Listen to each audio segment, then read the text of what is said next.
From the cancer. तो cancer related death भी सबसे ज़्यादा इसी ट्यूमर से होती हैं, फीमेल से।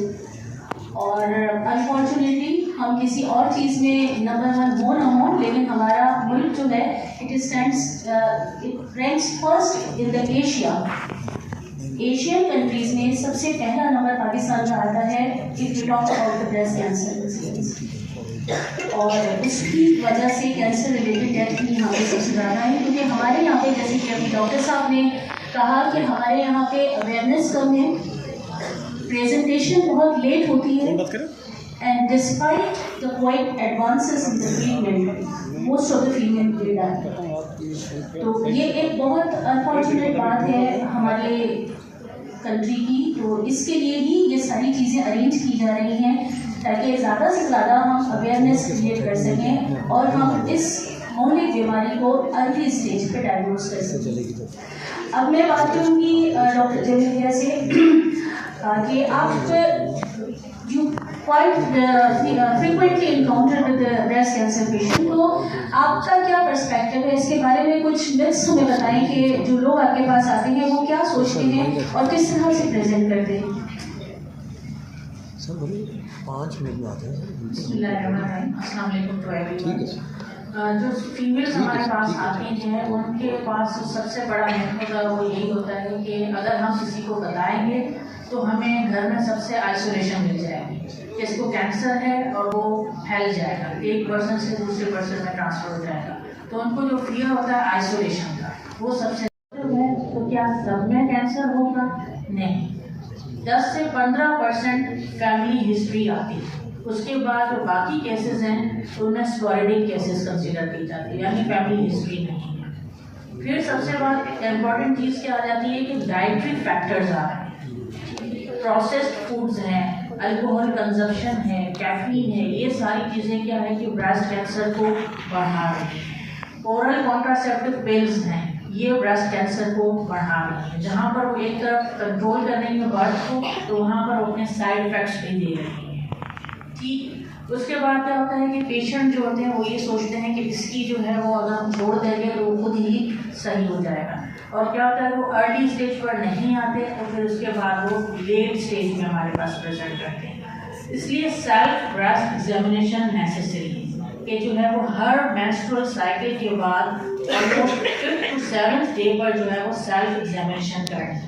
मिरर के आगे खड़े होना है और ब्रेस्ट को जो है वो दोनों साइड्स को कंपेयर करना है। कोई स्किन चेंजेस है, कोई डिंपलिंग है, कोई निकल डिस्चार्ज है, कोई लम्प है, तो वो उनको फील करना है और जो है वो आकर अपने डॉक्टर से कंसल्ट करना है और इन्वेस्टिगेशंस करवानी है कि वो बिनाइन है या malignant.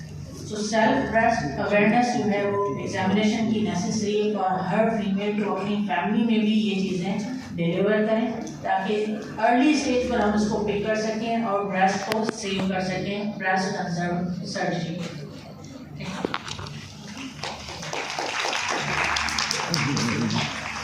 Thank you very much doctor Javeria, आपने बहुत इम्पोर्टेंट चीज़ों की तरफ निशानदेही की है कि किस तरह से पेशेंट्स प्रेजेंट करते हैं और उनके जहन में क्या क्या खदशात होते हैं।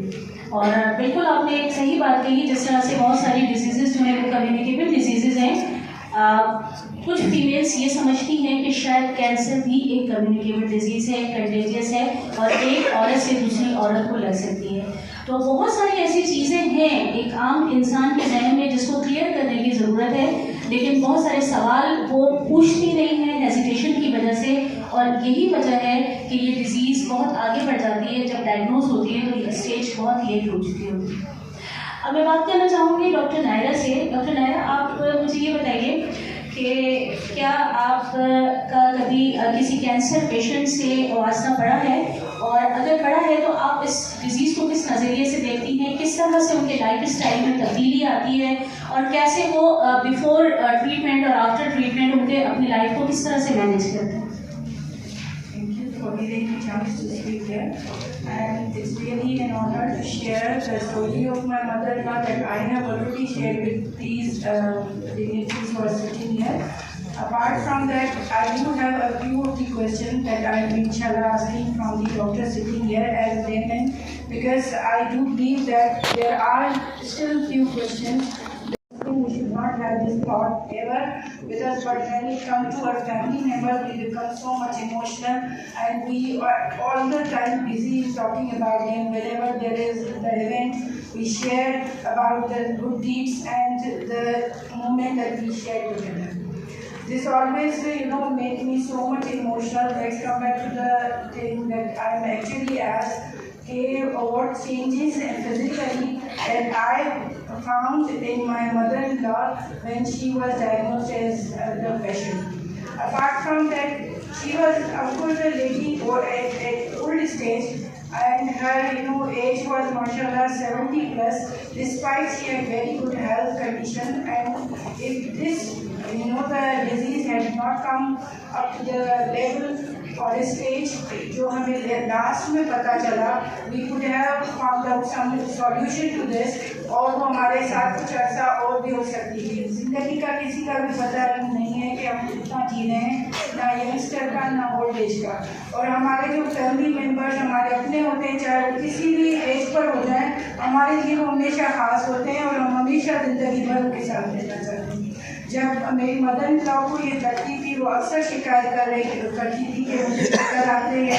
Apart from that she never use the word as rest कि मुझे यहाँ पे प्रॉब्लम है, वो कहती थी मुझे सीने में दर्द है, सीने में दर्द है। दो वी ऑल नो कि it is painless, but in her case it was like at the greater stage that moment। जब मैंने उनको खुद एग्जामिन किया, हाथ लगाया, अम्मी आप बताओ आपको कहाँ दर्द है, तो उन्होंने बताया। फिर जब मैंने महसूस किया कि there is some kind of lump, तो हमने डायरेक्ट यहाँ पे हैदराबाद के डॉक्टर से भी कम्युनिकेट किया, कराची में भी डॉक्टर से किया। जो तकलीफ और जो appearance of the body organ वो इतनी बुरी थी, मैं आपको बताऊँ कि अल्ट्रासाउंड में I did not say anything to the patient, क्योंकि हमें बिल्कुल पेशेंट को रहना है इस तरह के पेशेंट के साथ। फिर मेरे अपनी तरफ से वो केस जो है ड्यूरिंग अल्ट्रासाउंड लेनी थी to share with my husband कि this is the stage my mother is having it. तो फिर we all were very enough. फिर ये था कि डिसीजन ये हुआ कि इनकी मिस्टेक क्या होनी चाहिए, जबकि जब स्टेज थी उनकी वो ऑलमोस्ट 3 to 4 पर रीच कर चुकी थी। यहाँ पे मैंने लास्ट टाइम भी शेयर किया था, एक सिर्फ रिक्वेस्ट है to everyone in the community, and I also एक most role is the doctors. तो मैं वहाँ पे कहूँगी, I am not talking about all doctors, मगर जब हम पेशेंट को देख रहे हैं एज अ डॉक्टर, तो आई एम नॉट मेडिकल डॉक्टर, मगर हम सबके दिल में एक एहसास है सबके लिए। तो एज ए डॉक्टर जब आप पेशेंट को खास करके इतने क्रिटिकल पेशेंट को देखते हैं, तो मेरी एक रिक्वेस्ट टू एवरीवन है, आप लोगों में से भी काफ़ी लोग डॉक्टर बनना चाहते हैं टू हेल्प मैनकाइंड, तो मैं ये कहूँगी कि उनके साथ क्लाइंट की तरह ना पेश आए, क्योंकि काफ़ी इतनी स्टेजेस पर डिसीजन होते हैं जिसमें फिर ऑपरेशन नहीं करना होता है। But in her case it was the decision that was taken by a doctor in Karachi. और फिर आफ्टर उनके जो प्रॉब्लम्स हुए थे वो बिल्कुल क्लियर थे और बहुत वर्स थे। तो kindly awareness not is only at the first stage, उसके बाद भी आप अपने अपनों के साथ हमेशा जुड़े रहें। कंसल्टेंसी में आप 2, 3, 4 ओपिनियन लें, देन टेक द डिसीजन, क्योंकि फिर जब बहर जाता है तो किसी के हाथ में कोई बात नहीं रहती। इनफैक्ट पेशेंट की जो क्वालिटी ऑफ लाइफ है वो भी बहुत डिटोरेट होती है और डिस्टर्ब हो जाती है। So this is something that I would suggest to all of you, go with the screening. Empowering women with knowledge is mandatory to defeat the cancer, breast cancer especially in our society.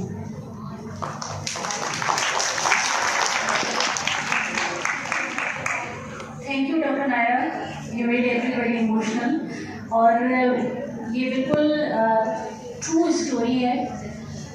Cancer is a fatal disease, ये ज़िंदगी ले लेती है और जिस किसी को भी कैंसर होता है वो किसी न किसी की मदर, किसी की बहन, तो ये एक बहुत ही अटैच्ड रिलेशनशिप है हमारा। और जब कभी भी हम अपने किसी लव्ड वन को ये हमें महसूस करते हैं कि उसे एक ऐसी डिजीज़ हो गई है जो कि उसकी ज़िंदगी ले सकती है, तो ये बात, ये ख्याल न सिर्फ उस पेशेंट को बल्कि उससे जुड़े हुए तमाम लोगों को बहुत डिस्टर्ब कर देता है सिर्फ पेशेंट की ही नहीं, तमाम घर वालों की लाइफ स्टाइल चेंज हो जाता है। और इस बीमारी की सबसे ख़राब बात ये है कि जब ये स्टार्ट होती है तो इसमें कोई पेन नहीं होता। So I must say that pain symptom is a blessing of God. अगर पेन ना हो तो पेशेंट डॉक्टर के पास नहीं जाता, अगर पेन ना हो तो उसे पता नहीं चलता कि उसे कोई बीमारी है। तो ये पेन ही है जो एक इंसान को खींच कर डॉक्टर के पास लेके जाता है। तो इसलिए अब ये जो तमाम चीज़ें हैं, उन चीज़ों को अगर हम लेके चल रहे हैं कि इसके लिए अवेयरनेस ज़्यादा होती है, तो अब मैं दोबारा डॉक्टर वसीम की तरफ जाना चाहूँगी कि आप डॉक्टर साहब प्लीज़ थोड़ी सी चीज़ों को आप हाईलाइट कीजिए कि हम बात कर रहे हैं अवेयरनेस की, कि कौन कौन से ऐसे फैक्टर्स हैं जिनको जहन में रखना चाहिए एक फीमेल को और उन्हें अवॉइड करना चाहिए ताकि वो ब्रेस्ट कैंसर में मुब्तला ना हो। क्योंकि एक बार जब ये हो जाता है तो फिर तो इससे पीछा छुड़ाना मुश्किल है, लेकिन इससे बचने के क्या क्या तरीके हैं?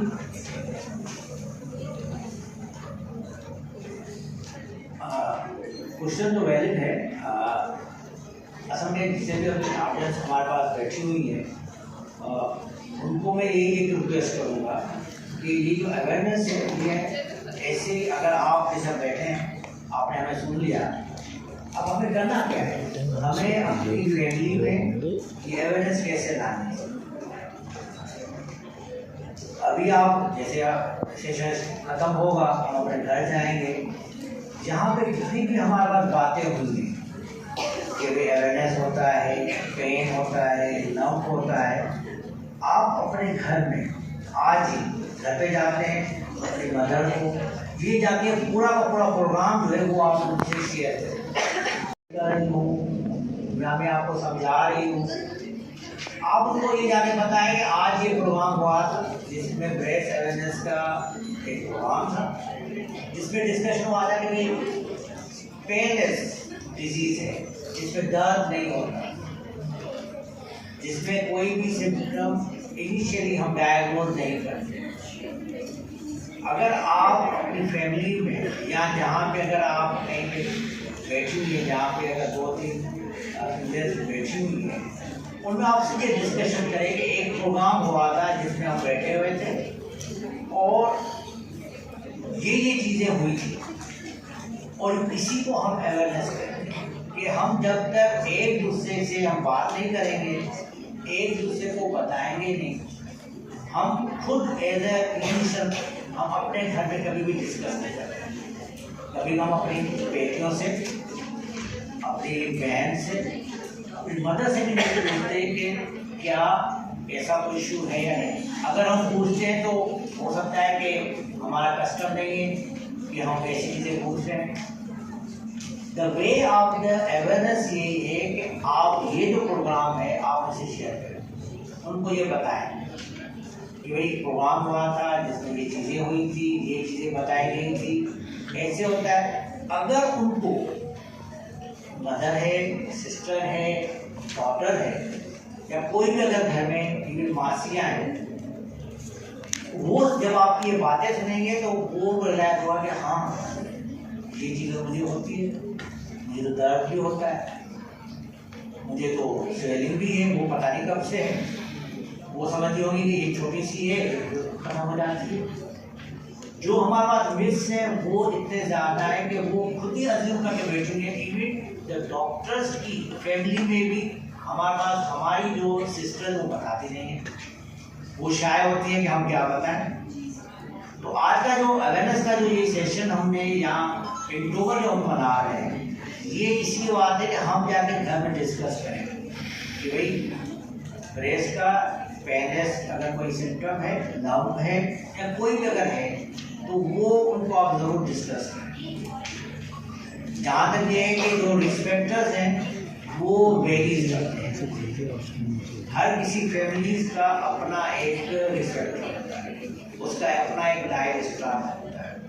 हमारे पास जो हम जंक फूड खा रहे हैं, जो हमारी जो डाइट हैबिट्स है, हमारी जो फैमिली हिस्ट्री है, कुछ लोग चॉकलेट ज़्यादा खाते हैं, कैफीन का इस्तेमाल ज़्यादा हो रहा है। किसी को फैमिली अगर हिस्ट्री है तो उनके पास पॉजिटिव होता है। जब तक वो चीज़ें हम घर में डिस्कस नहीं करेंगे, हमारा जो अचीवमेंट गोल है वो नहीं होगा। हम चीज़ें बताते नहीं, हम डिस्कस ही नहीं करते। हमारे पास रीज़न ही नहीं है कि why these symptom the disease क्यों हो रही है। क्या खाने की वजह से हो रही है, फैमिली हिस्ट्री है, हमारा जो मेंस्ट्रुअल प्रॉब्लम है, क्या है, किस चीज़ से, हमने कभी डिस्कस ही नहीं किया। As a surgeon, as a clinician, जब हम मरीज से पूछते हैं कि कब से है, तो कहते हैं मुझे 8 साल से, 5 साल से, 10 साल से। किसी को बताया नहीं। हमारे पास यही इशू क्यों हुआ था हमें पता ही नहीं है, क्योंकि हम अर्ली आते ही नहीं। हम आते हैं जब वो चीज़ें बढ़ जाती हैं, और वो हम जो हुआ था, जिसकी वजह से हुआ था, हमें पता ही नहीं। तो रीज़न तो हमें पता ही नहीं, हम डिस्कस नहीं कर सकते। तो ये अवेयरनेस है, ये एक प्रोग्राम या मंथ का नहीं है। अगर हम कहते हैं अक्टूबर है, अल्हम्दुलिल्लाह अक्टूबर ख़त्म हो गया, अब इस पर बात नहीं होगी, ऐसा नहीं। ये घर में हमें किसी भी फंक्शन में हमारा ये फर्ज है कि हम एक दूसरे के साथ शेयर करें कि ये प्रोग्राम हुआ था, अक्टूबर में हुआ था, अवेयरनेस थी। वो खुद को खुद, अगर मरीज को तकलीफ होगी तो वो खुद को खुद आपकी फैमिली में रियलाइज करेंगे कि हाँ, उसको, मुझे या किसी को भी ये चीज़ पड़ेगी। और इसमें से अगर कोई 1% लोग भी अगर हमारे पास अर्ली डिजीज में आ जाते हैं, तो हमारा ये जो अवेयरनेस का प्रोग्राम है ये सक्सेसफुल है। बाकी अगर हमने यहाँ बातें सुनी और यहीं पे रख के हम घर चले गए, तो दिस इज नॉट अवेयरनेस, ये एक लेक्चर प्रोग्राम है। तो मेरी आप सबसे गुजारिश है कि ये अवेयरनेस कंटिन्यूसली आपको बताना है, शेयर करना है। अल्हम्दुलिल्लाह इतने प्रोग्राम हुए, आप किसी भी हवाले से बता सकते हैं कि इस्लाम में मीना वाला लगा था, और खासतौर पर फीमेल जो जितने भी हैं हमारे, वो लोग सुनती हैं कि क्या क्या था मीना वाला में, स्पोर्ट्स गाला में क्या था। तो उस पर आप उनको बता सकती हैं कि ये अवेयरनेस थी, ये ब्रेस्ट डिजीज था, ये प्रोग्राम हुआ। तो अगर कोई पेशेंट या कोई फीमेल उसको सुन के अगर हमारे पास आता है, उस बात आप लोगों के घर में, तो this is one of the achievement. तो हमारे पास जो इंसिडेंस है डिजीज का, वो कम होना शुरू हो जाएगा। हम अपने घर में बात नहीं करते, एक दूसरे को पूछते नहीं।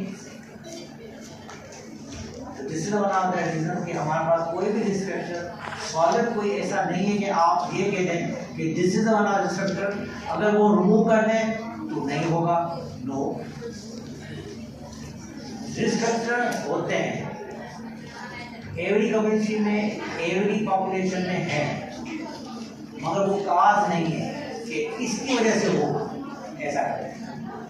तो अगर हम अपने फैमिली में डिस्कस करेंगे तो हमें पता चल जाएगा कि हमारे पास किस चीज़ की वजह से ये चीज़ है। Thank you.